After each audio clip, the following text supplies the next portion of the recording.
정죄, 심판, 회개라는 제목으로 우리 말씀을 묵상합니다. 먼저 범죄를 실행하는 모습을 보게 됩니다. 11절부터 16절에 11절에 보면 그의 성읍에 사는 장로와 귀족들이 이세벨의 지시대로 했다, 이렇게 이야기를 합니다. 어떻게 하면 이렇게 참 범행이지만 말을 잘 듣는지 모릅니다.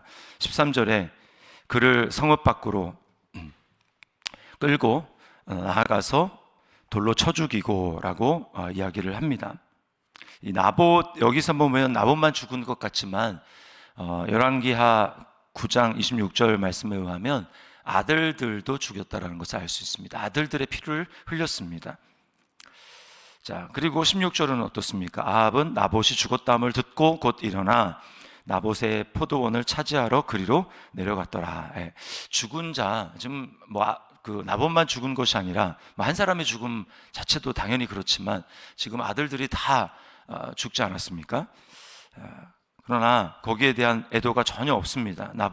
아합은 한 사람의 죽음에 대한 전혀 감정적인 그런 부분이 없이 그냥 자기가 탐욕스럽게 욕망했던 그 포도원을 차지하러 내려가는, 무덤덤한 모습으로 차지하며 내려가는 그런 모습을 보게 됩니다.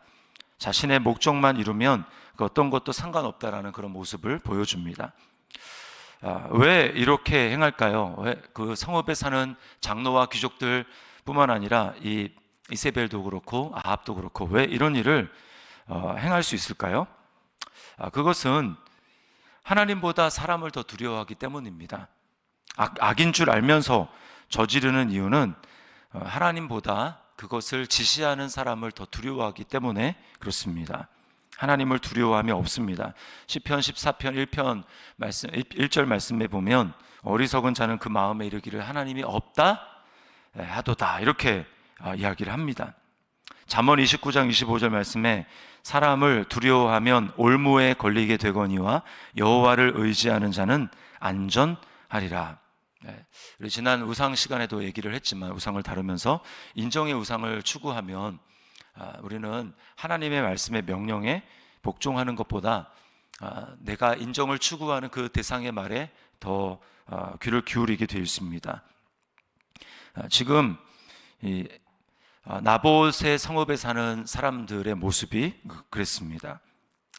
예수님도 똑같이 말씀합니다. 마태복음 10장 28절에 몸은 죽여도 영혼은 능히 죽이지 못하는 자들을 두려워하지 말고 오직 몸과 영혼을 능히 지옥에 멸하실 수 있는 이를 두려워하라.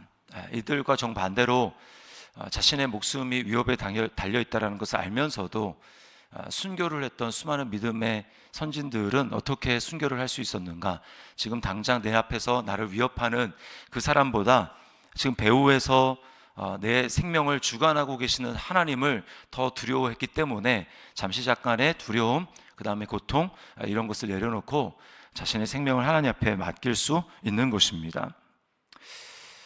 하나님을 두려워하면 또 꼭 기독교의 하나님이 아니더라도 절대적인 존재를 인정하던 시대는 사람들이 범행을 저지르는 것을 매우 꺼려했습니다. 천벌이 무섭지 않느냐, 하늘이 무섭지 않느냐, 이렇게 이야기를 했죠. 그래서 우리가 꼭 이 점점 악해가는 이 시대 가운데 기도해야 될 제목은 권력자들이 하나님을 두려워하도록 기도해야 합니다. 그래야 악을 저지르는 일을 그나마 저지할 수 있기 때문에 그런 것이죠. 자, 우리 자신에게 질문해 봅니다. 나는 눈에 보이는 사람보다 보이지 않는 하나님을 참으로 의식하며 두려워하고 있습니까? 자, 이 범죄를 실행한 것에 대해서 하나님은 엘리야를 통해서 정죄하십니다. 17절부터 26절이 이것이죠. 자, 20절에 보면 아합은 엘리야를 만나서 뭐라고 합니까? 내 대적자여, 이렇게 이야기를 합니다. 예전에 가뭄을 선언한 다음에 엘리야가 이제 나타났을 때 뭐라고 합니까? 이스라엘을 괴롭게 하는 자여라고 했는데 이제 아합의 원수로 바뀌었습니다. 바알 제사장들은 하지 못했던 불이 내리는 기적, 또 비가 내리는 기적을 모두 경험했음에도 불구하고 여전히 바뀌지 않고 있는 이 아합의 모습을 보게 됩니다. 하나님이 뭐라고 심판의 메시지를 선포합니까? 21절에 너를 쓸어버리되 내게 속한 남자는 다 멸할 것이다, 이렇게 말씀을 하시죠.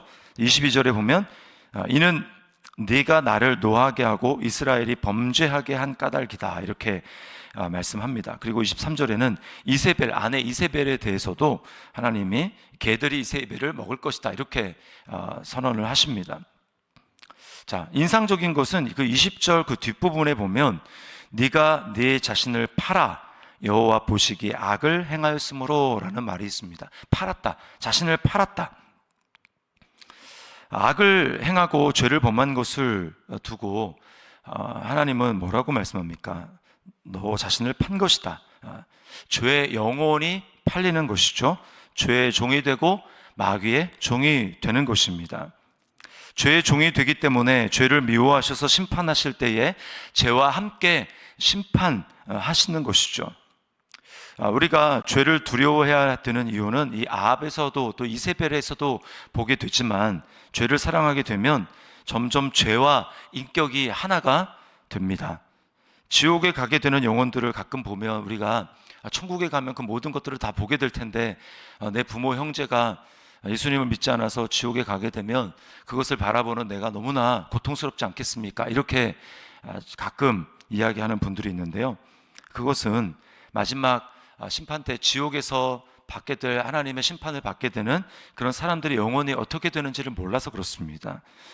그것은 우리가 슬퍼하게 된다는 것은 인격에 대해서 슬퍼하는 것이죠. 근데 지옥에서 마지막 날 하나님 앞에 심판을 받는 사람들은 사람이 아닙니다. 사람이 아니고 짐승과 같은 존재입니다. 왜 그러냐면 죄와 완전 인격이 하나 돼서 인격성이 파괴가 되었기 때문에 그래요. 그래서 인간으로서의 모습은 하나도 없고 마치 이제 좀비와 같은 모습으로, 그 괴물과 같은 모습으로 변해 있습니다. 그래서 그것을 보고 누구도 사람이라고 여기지 않기 때문에 우리는 슬퍼할 것도 그것에 대해서 동정을 여기는 그러한 일도 없는 것이죠. 죄가 그렇게 무섭습니다. 그래서 죄를 우리는 두려워해야 됩니다. 이 이세벨이 사실은 비슷한 모습을 보여주고 있죠. 자, 적용입니다. 죄가 얼마나 무서운 것인지 그 실체를 제대로 알고 있습니까? 죄를 미워하고 싫어하고 멀리하고 죄에서 돌이키는 것이 얼마나 복된 것인지 알고 있습니까? 자, 이 아합은 그리고 마지막에 가까스로 회개하는 모습을 보여줍니다. 27절 말씀에 아합이 이 모든 말씀을 들을 때에, 그리고 아합이 회개하죠. 거기에 대해서 하나님은 어떤 반응을 보이십니까? 29절에 아합이 내 앞에서 겸비함을 네가 보느냐? 내가 재앙을 저의 시대에는 내리지 아니하고 라고 하나님은 말씀하십니다. 이게 바로 회개입니다. 회개의 축복이죠. 자, 아합이 어떻게 회개하게 됩니까? 먼저는 하나님의 말씀이 선포되었습니다. 말씀이 나의 모습을 그대로 드러내서 내 마음이 불편하고 내 마음이 찔리게 될 때, 그때가 정말 복이라는 것을 우리는 알아야 합니다. 말씀이 나를 불편하게 하는 것이 그것이 불편한 것이 아니고 하나님이 나를 사랑하시기 때문에 그렇게 깨닫게 하는 것입니다. 불편해야 죄로부터 분리될 수 있기 때문입니다. 아합에 대해서 심판을 말씀하시는 것이, 하나님이 겉으로 보기에는 굉장히 심판에 대해서 말씀하니까 무서워 보이지만 실상은 이 하나님은 사랑이 넘치는 하나님입니다. 왜요? 마지막까지 돌이킬 수 있는 기회를 주시는 것이기 때문에 그렇죠. 마지막까지 들을 수 있다면, 아무리 불편한 말씀이고 그래도 말씀이 들리게 된다면 돌이키고 회개하라 라고 하는 하나님의 말씀이신 거죠. 자, 우리는 어떤 은혜를 받았습니까? 사실 우리도 아합이랑 크게 다르지 않은 존재입니다. 우리도 하나님보다는 내 욕심을 추구하는 것에 익숙한 사람들이고, 지금도 가끔 그런 모습을 우리가 보이지 않습니까? 그런 우리를 위해서 하나님이 포기하지 않으시고 우리에게 자기의 종인 선지자들이 아니라 자기 아들을 마지막으로 보내주셨습니다. 그리고 우리로 하여금 하나님의 사랑을 알게 해주셨습니다. 그 아들을 보낸 것은 성경이 뭐라고 얘기합니까? 요한복음 3장 16절 17절에 하나님이 세상을 이처럼 사랑하사 독생자를 주셨으니 이는 그를 믿는 자마다 멸망하지 아니하고 영생을 얻게 하려 하심이라. 하나님이 자기 아들을 보내신 것은 세상을 심판하려 하심이 아니라 그 아들을 통해서 구원받고 돌이켜서 회개하고 구원받도록 하기 위해서 하나님이 보내신 것이죠. 우리는 이 예수 그리스도를 이미 믿고 하나님의 궁극적인 사랑을 깨달은 사람들입니다. 아들을 내주신 분이 설마 나에게 좋지 않은 것을 주시겠는가? 그런 궁극적인 믿음이 우리에게 있어야 됩니다. 그러므로 때때로 나에게 대해서 불편한 말씀 또는 징계가 내려지는 그런 상황들, 그런 말씀을 통해서 우리는 이것이 하나님의 사랑의 손길이라는 것을 알아야 합니다. 그것은 하나님이 나를 미워서가 아니라 나를 정말 사랑하시기 때문에 내가 죄에 치우치는 나의 마음을 돌이켜서 하나님께로 향하게 하고 하나님을 사랑하도록 만들게 하는 것입니다.